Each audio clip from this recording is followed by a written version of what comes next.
Carlos Nelson with What's Up Kansas City. And tonight we want to have a continuation of our high achievers, our wave of the future, college high achievers. And tonight we have a special guest, another one of my nieces. I just got finished telling her how proud I am of her. And as my usual opening, who do we have here? Hi, everyone. My name is Lola Hill. I'm a 17-year-old senior from Maryland, and I attend the Connelly School of the Holy Child. And for elementary school, I went to Washington Episcopal School in Bethesda, Maryland, and I would say that I had a pretty good experience there. I attended that school from kindergarten to fifth grade, What was and it was a pretty what was that cutting you off? As I told you, I would probably start cutting you off on certain things. What was that school like, Lola?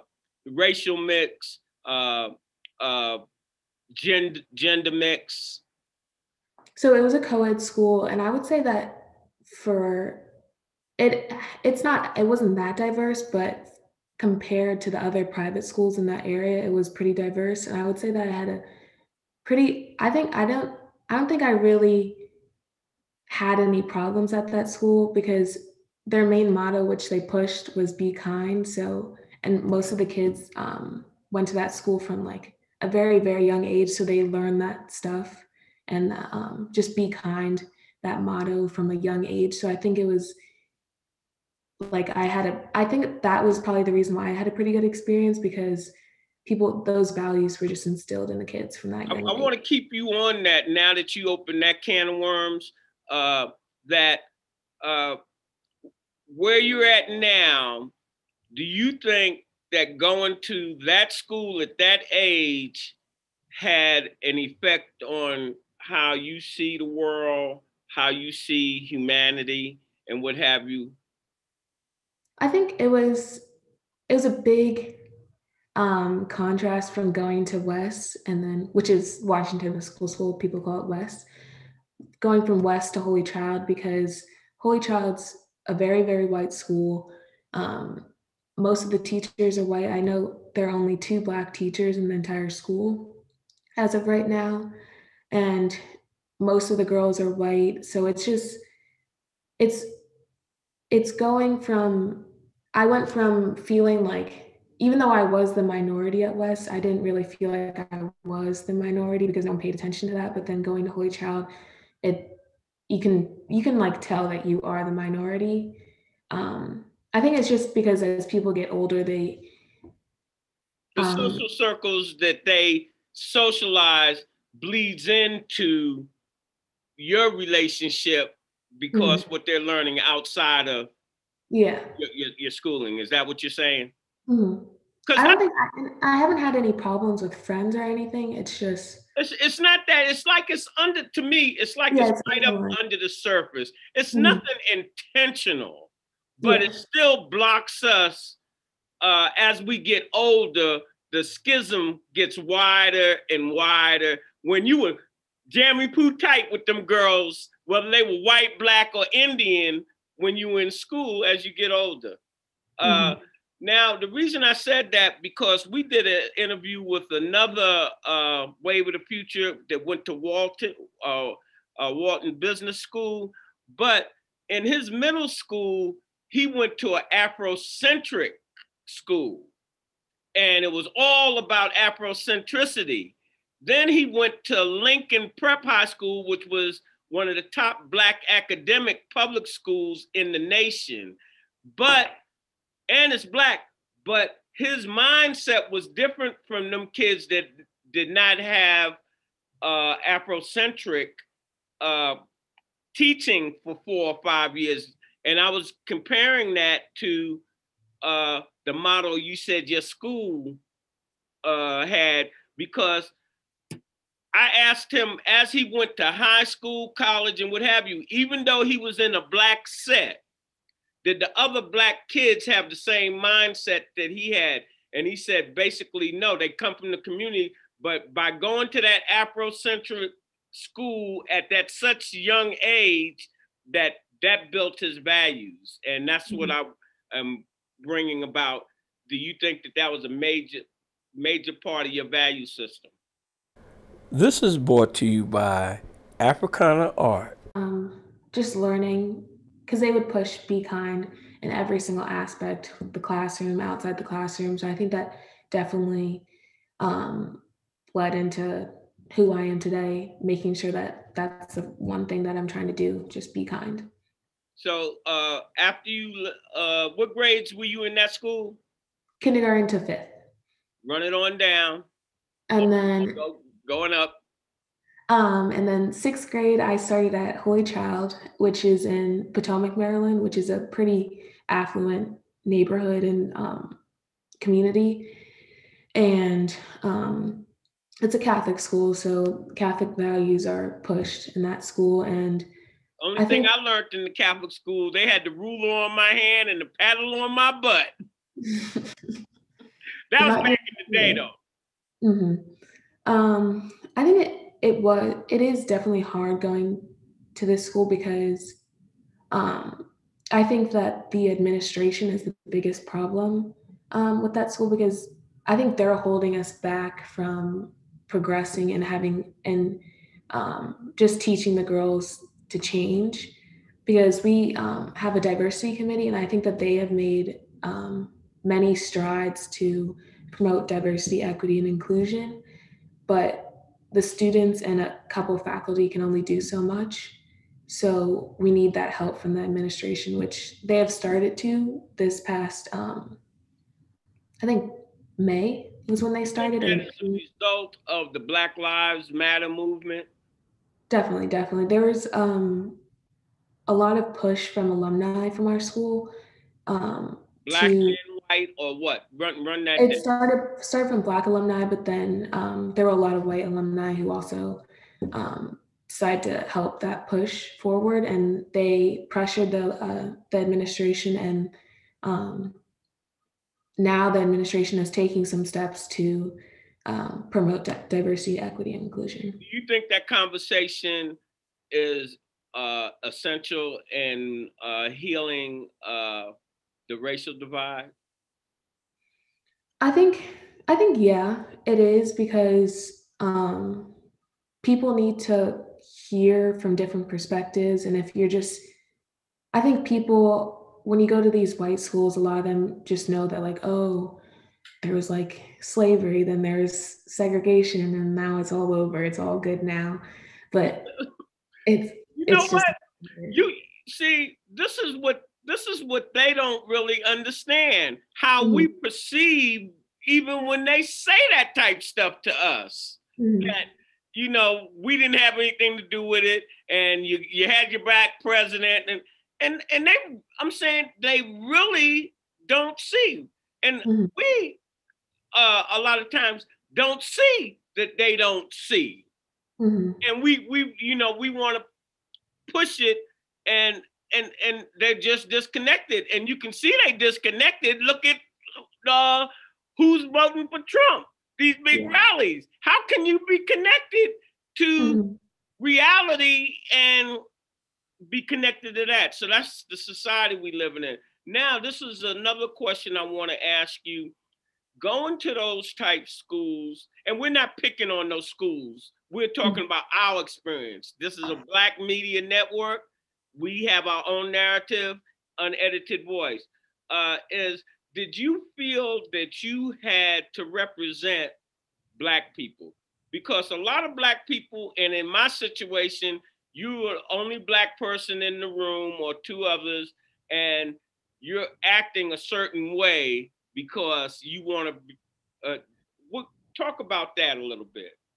I definitely think I had to be like the spokesperson for Black people at that school, because there are so few of us, and then if you make any wrong move, I feel like they're just gonna, yeah, they're gonna perceive it as all Black people do that or act that way. So how does that affect you mentally? And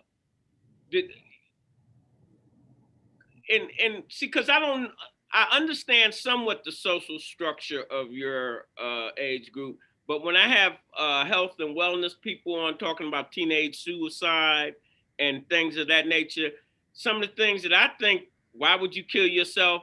the high school kids, the social media, bullying, and all of that is some things that they think about. What take our audience a little bit. What's important in your life at your age, from politics to social to sports or whatever. Talk a little bit about that right now. For me, I guess just continuing my education is what is important to me because that's just how I'm gonna achieve my, I guess, long-term goals. What are they? And Run some of that down if you can go short term, mid term, and long term. I've always been debating about this, but I'm not exactly sure what I want to do when I get older. I'm thinking of, I know I want to do something in global public health, but I'm not sure if I want to take either like the more science route or go into the policy route in government. So, or like somehow combine those two. But yeah, I'm not really too sure, but that's what I'm thinking of. And because I know at the end of it all, I just want to do something where I can help people because I like um, doing acts of service and community service. So I think a career path in that arena would allow me to spend my life helping other people. How, tell me this: do your age group, or and I know you can't speak for your total age group because you have some numbskulls listening to this saying, "Oh, she can't say." We understand that, but how do you feel about the political situation?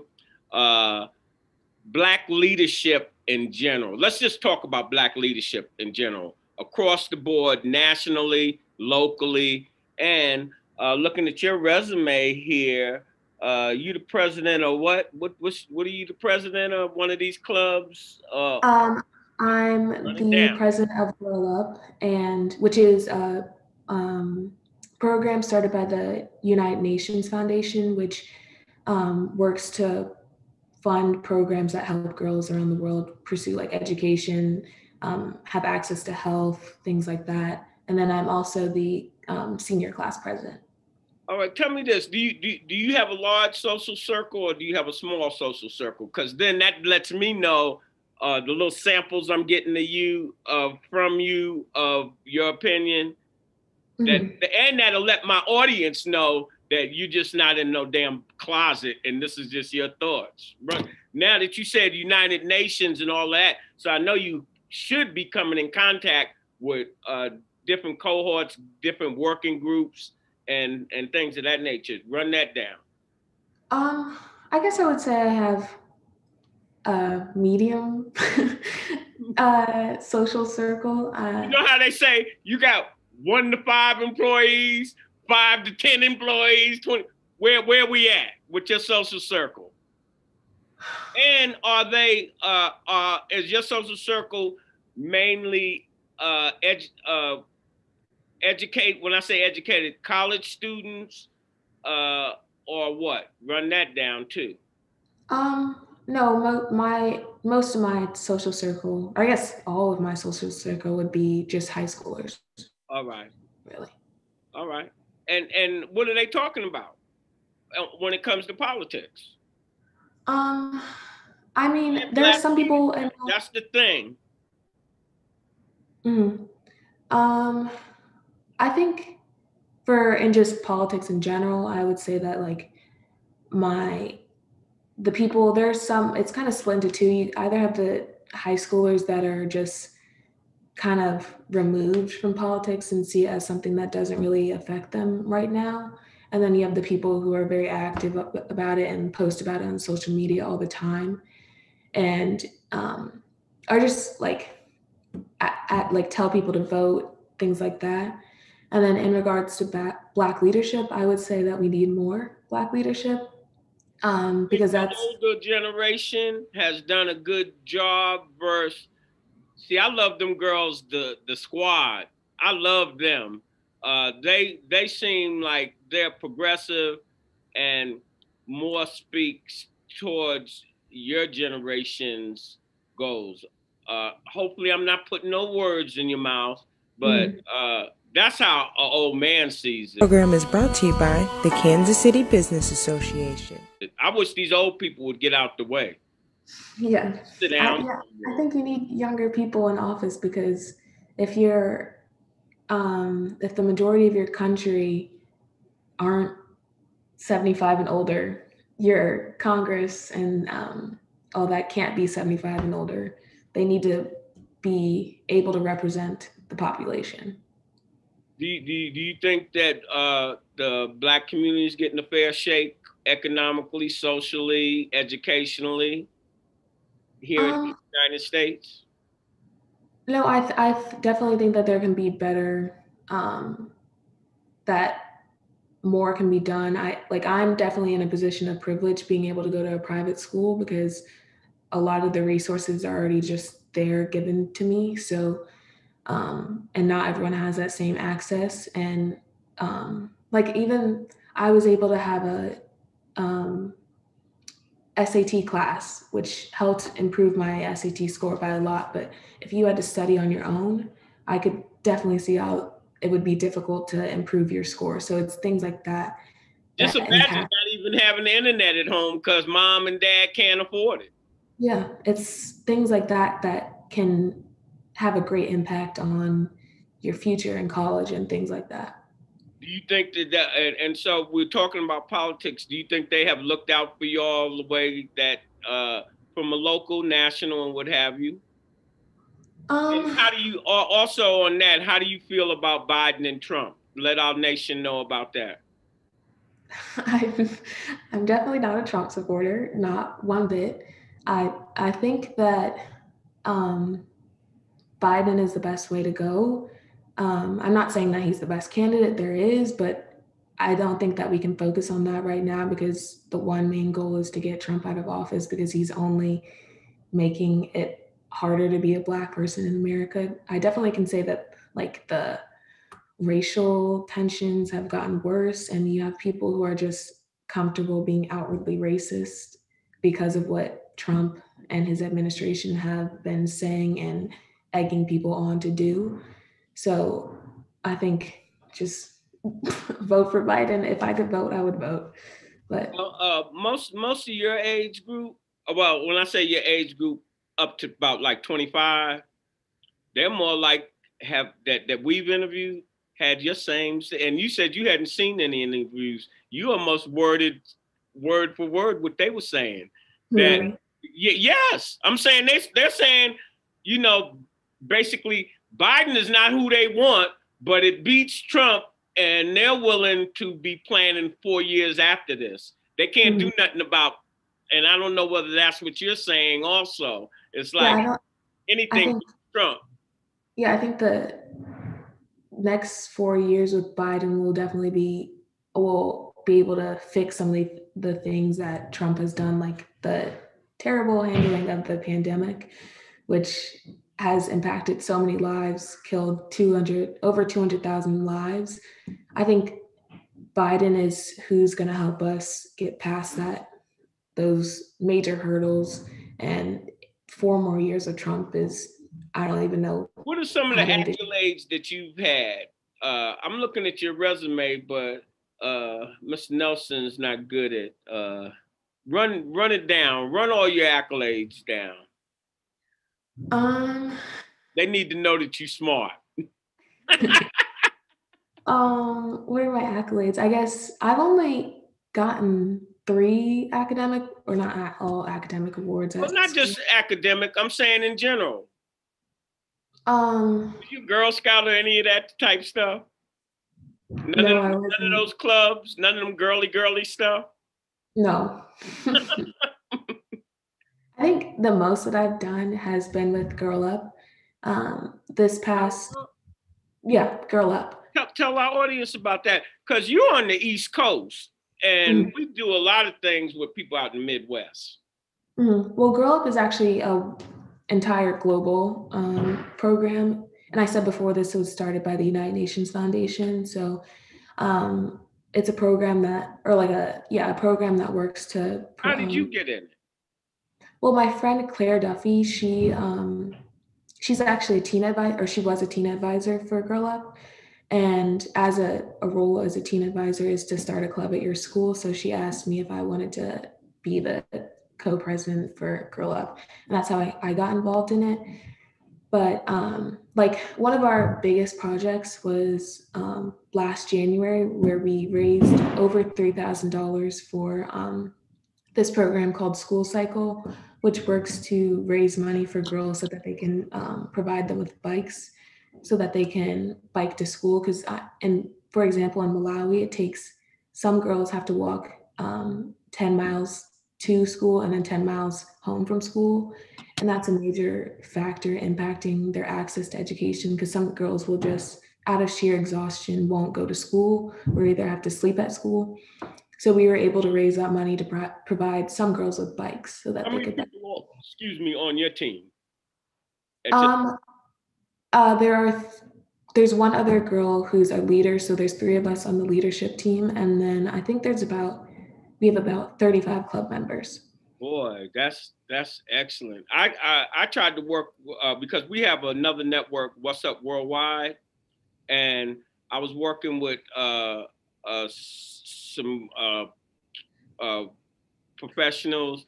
We were trying to do sanitary napkins for the girls over in Africa, because they, you know, they have different things, and they were we had approached singer, sewing, because there's all different kinds of ways you can do all of that type of stuff, and you having a group like that United Nations group is doing a whole lot of goodwill for the United States in general. Yeah, we've actually done 2 menstrual product drives, and we're going to do another one starting next week. Oh, all right. So, I was on point then. Yeah, all right. So, what school do you want to go to and further in your education? What are you looking at on that? My dream would be going to NYU. They have a global health and biology program, which I really like. And then my other top would be going to Georgetown, both very rich schools. But Georgetown has a program called Science, Technology, and International Affairs, which would be able to combine my like interest in politics and science. So What will it take for you to get to a Georgetown or to a NYU at this point? essays, because of the pandemic and not being able to like take SATs, like take the SATs or any standardized tests, they're really looking for being able to see who you are through your essays, because they're missing that one piece of information in your application. So being able to really convey who you are and what you want to do in your essays. Personally, I think having interviews like this paired up with your academics are very helpful, where they can see how intelligent you are just by your vocabulary and your presence, and then with your academics. I'm wishing you the best on that. Uh, would you have like to give some advice before we close this out to a young freshman? I think How to succeed in their pursuit of excellence? I would say just stay true to who you are, and this is very generic, but be confident, because that confidence is what will help you realize that like one bad grade isn't going to ruin your chances of achieving your goals. You know that you are smart. You have so much potential. So that confidence is what helps you be resilient from those obstacles and setbacks. All right. And definitely also just like stay motivated. What role model is your sister to you? She's definitely a big role model. Seeing her, she's like always helped me since she's been 4 years ahead, she's 4 years ahead of me. She's like when she finishes high school, I'm just starting high school. And now that I'm about to enter college, she's about to Y'all finish went to the college. same high school? Yeah. So And she went to West. how does that feel when you go in and everybody, you know, especially administration, know your sister, and then you come? I think it made it my like transition to high school easier because a lot of the teachers already knew who I was, and then the administration also knew who I was. So it And know your wasn't. parents. Hmm. And know your parents. Yeah. So it like I didn't feel like such a foreign place, I guess. Well, Lola, it was a plum pleasing pleasure having you on the show, and we look forward to following your career in the future. And as we always say here at Cascade Media Group, when you invest in your community, you're really just investing in yourself. Good night.